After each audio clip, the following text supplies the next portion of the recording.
Welcome to the show. Rudy Giuliani's perilous path toward the Republican nomination took another turn in the last hour.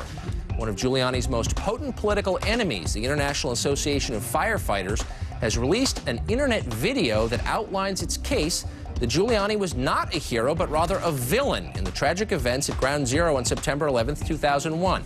Here's a piece of that video.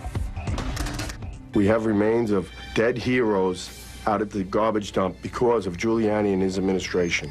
And they're still there today, and they won't remove them. And this guy had politics and his image much more important than the needs of firefighters and their families. This image of Rudy Giuliani as America's mayor is a myth. These allegations are not new. The IAFF blames Giuliani for defective radio equipment that prevented firemen in the Trade Center buildings from learning of evacuation orders. The union holds Giuliani responsible also for putting New York's command center at the World Trade Center rather than in a less vulnerable position. And the IAF says that then-Mayor Giuliani cut short search efforts at Ground Zero after hundreds of millions of dollars in gold bars were recovered from the rubble. We contacted the Giuliani campaign for its response, but we're told that no surrogates were willing to come on today.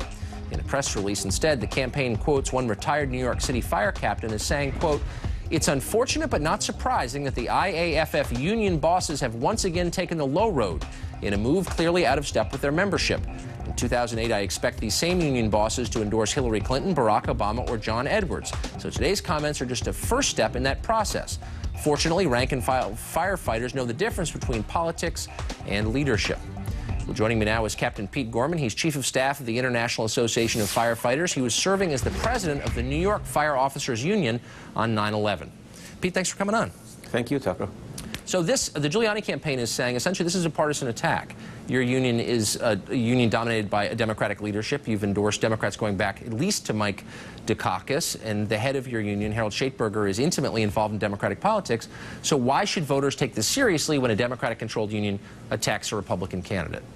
First of all, let me set the record straight. If you look at the IAF's Fire PAC, we have traditionally supported Republican candidates. In fact, we give 36% of our money to Republican candidates. And this is not a video supporting any Democrat or Republican. Wait, hold on.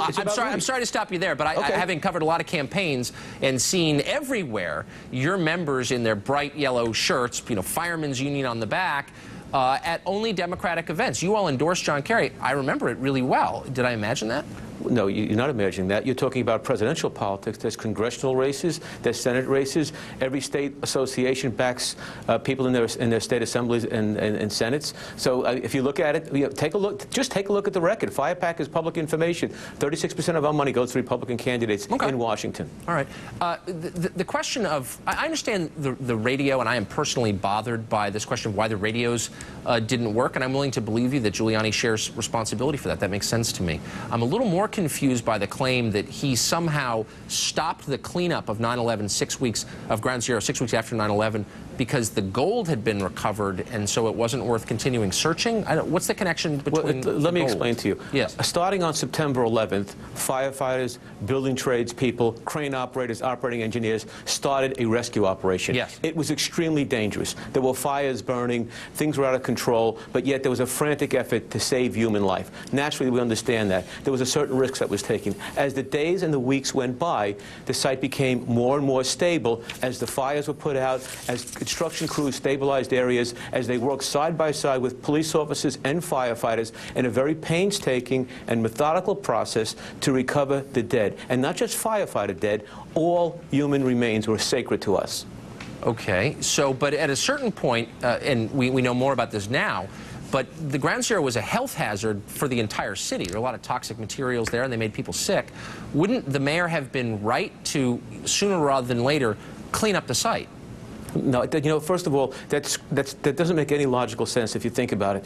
Immediately after, as I said, it was very dangerous down there.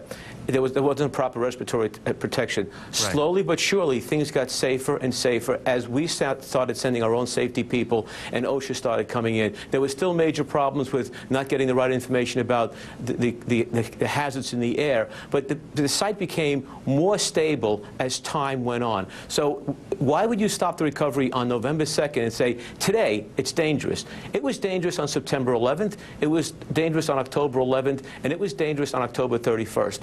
Why did he stop that rescue and recovery? It wasn't a rescue effort. There was no one living, unfortunately, on November 2nd. Why did he stop it? Well, ironically, I mean, you can't make this up. The gold was found on October 31st. They asked him at a press conference, did you find the gold? He chuckled, I think we got all of it. What did that mean to firefighters? I mean, we were soldiers on a battlefield, and we had our brothers in that pile. And some of them, we had heard from New York City detectives that were screening debris at the Staten Island landfill that they were finding large torsos once they shut that site down, which they did for several days. We did demonstrate on November 2nd to try to get that rescue, the recovery effort reinstated. Do you think, I take your allegations seriously. I wonder if voters will. Giuliani is in the public mind the hero of 9/11. He's ridden that perception to his place at the top of the polls on the Republican side. I wonder if you're going to change anyone's mind. Well, you know, so understand, if you listen to the intro to the video from President Schaeferberger, this is an education piece for our members. What happened between us and Rudy Giuliani, New York City firefighters, all 11,000 of us understood that.